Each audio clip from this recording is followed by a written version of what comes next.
New Zealand के खिलाफ घर में 3-0 से हारने के बाद अब बीसीसीआई एक्शन के मूड में है। बीसीसीआई के रडार में हेड कोच गौतम गंभीर। बड़े धूम धड़ाके के साथ टीम इंडिया उन्होंने ज्वाइन की थी जब गौतम गंभीर टीम इंडिया के हेड कोच बने थे।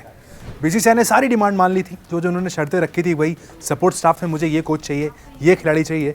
बीसीसीआई ने अपनी पसंद के खिलाड़ियों को बाहर करके गौतम गंभीर जो चाहते थे उनको दे दिया गया। लेकिन रिजल्ट में हमें क्या मिला? 27 साल के बाद हम श्रीलंका से सीरीज हार गए। वो तो चलिए ठीक था, उसके बाद न्यूजीलैंड घर पर आता है, श्रीलंका से हारने के बावजूद भारत को 3-0 से घर में हराकर चला जाता है। नज़र सबकी गौतम गंभीर पर है। जैसे फैसले गौतम गंभीर ने किए हैं, सवाल एक बार उनके ऊपर फिर से उठे हैं। बीसीसीआई ने भी उन्हें जो मांगा उन्होंने सबसे ज़्यादा प्रिविलेज दिए। इवन यहाँ तक गौतम गंभीर को वो सुविधाएं दे दी गई जो अब तक न रवि शास्त्री को दी गई थी, ना फिर उससे पहले जो हमारे पूर्व कोच थे राहुल द्रविड़ को। एक एग्जाम्पल के तौर पर समझाता हूँ। ऑस्ट्रेलिया टूर के लिए जब टीम इंडिया का सिलेक्शन होना था तो वहाँ पर बीसीसीआई की जो रूल बुक कहती है, जो कि हेड कोच होता है वो सिलेक्शन कमेटी की मीटिंग में नहीं जाता है। लेकिन ऑस्ट्रेलिया दौरा इंपॉर्टेंट था। गौतम गंभीर ने मांग रखी कि भाई मैं जाना चाहता हूँ सिलेक्शन कमेटी की मीटिंग में। बीसीसीआई ने पूरा नियम बदल दिया गौतम गंभीर के लिए। बीसीसीआई ने उनको मीटिंग में अलाउ किया था। उसके बाद हमने देखा कि टीम अनाउंस होती है, जहाँ पर गौतम गंभीर कई फेवरेट खिलाड़ी भी नजर आते हैं, जिसमें हर्षित राणा का नाम नजर आया था, जो बॉर्डर गवस्कर ट्रॉफी वाली टीम में नजर आते हैं। नीतीश रेड्डी पर वो काफ़ी इन्वेस्ट कर रहे हैं, नीतीश रेड्डी का भी वहाँ पर नाम नजर आया था। तो बीसीसीआई ने सारी सुविधाएं दे दी, लेकिन नतीजा हमें क्या मिला है कि 3-0 से भारत में ही सीरीज हार जाता है। इतिहास में ऐसा हमने देखा है, नहीं हुआ है कभी।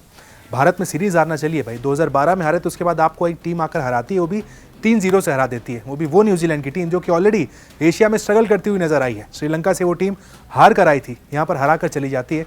फैसलों पर सवाल उठाए गौतम गंभीर के। कई सारे ऐसे फैसले थे जो सीरीज में लोगों को समझ में नहीं आए, जिसमें एक फैसला था कि नाइट वॉचमैन के रूप में वहाँ पर मोहम्मद सिराज को भेज देना, सरफराज खान जो कि अच्छे खासे मिडिल ऑर्डर के बैट्समैन, उनको नंबर 8 पर भेज देना, मुंबई की विकेट खास तौर पर उम्मीद की जाती है कि थोड़ी बाउंसिंग होगी, थोड़ी स्पोर्टिंग विकेट होगी, उस विकेट को स्पिन ट्रैक का विकेट बनवा देना। तमाम तरीके के फैसले हैं जो गौतम गंभीर फिलहाल अभी रडार में नजर आते हैं।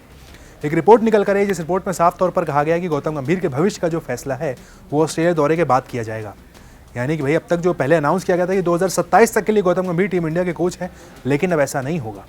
ऑस्ट्रेलिया का जो दौरा होने वाला है, जहाँ पर 5 टेस्ट मैच होने वाले हैं, गौतम गंभीर की जो किस्मत है, गौतम गंभीर का जो भविष्य है, वो 5 मैचेस डिसाइड करने वाले हैं। गौतम गंभीर बड़े धूमधाम के साथ भारतीय टीम में आए थे। जब राहुल द्रविड़ की विदाई हुई, गौतम गंभीर सबसे यंगेस्ट कोच बन गए थे कि भाई बड़ा अच्छी बात हुई कि गौतम गंभीर टीम के साथ आ गए, काफ़ी एग्रेसिव हैं। हाल में हमने देखा था केकेआर को टाइटल जिताने का भी क्रेडिट उनको ही मिला था कि भाई मेंटोर के तौर पर एक टीम को आईपीएल जिता दिया था। तमाम अच्छी बातों के बीच गौतम गंभीर टीम इंडिया के साथ आते हैं, लेकिन सब कुछ उल्टा चलने लगता है।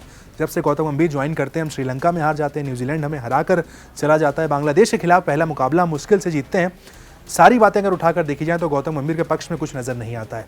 बीसीसीआई भी एक्शन के मूड में नजर आ रहा है। बीसीसीआई भी एक तरीके का इनडायरेक्ट अल्टीमेटम दे चुका है कि भाई ऑस्ट्रेलिया में अगर ये टीम परफॉर्म नहीं करती है, बीसीसीआई बड़ा एक्शन लेने वाला है गौतम गंभीर के ऊपर। हो सकता है जो टीम इंडिया के फिलहाल अभी हेड कोच हैं गौतम गंभीर, और उनका जो सपोर्ट स्टाफ है उसको सैक भी कर दिया जाए, क्योंकि भाई ऑस्ट्रेलिया में अगर आप हारते हैं तो फिर आप अपने घर में, उसके बाद ऑस्ट्रेलिया में बैक टू बैक 2 सीरीजें हार जाएंगे। बीसीसीआई नहीं चाहेगा भाई, जो कि दुनिया का सबसे अमीर बोर्ड है, कि उनकी टीम की हालत ये हो जाए कि उनको घर पर कोई टीम आकर हरा कर चली जाए, और ऑस्ट्रेलिया जहां हम 2 बार जीते हैं वहां जाकर फिर से एक बार हार जाएं।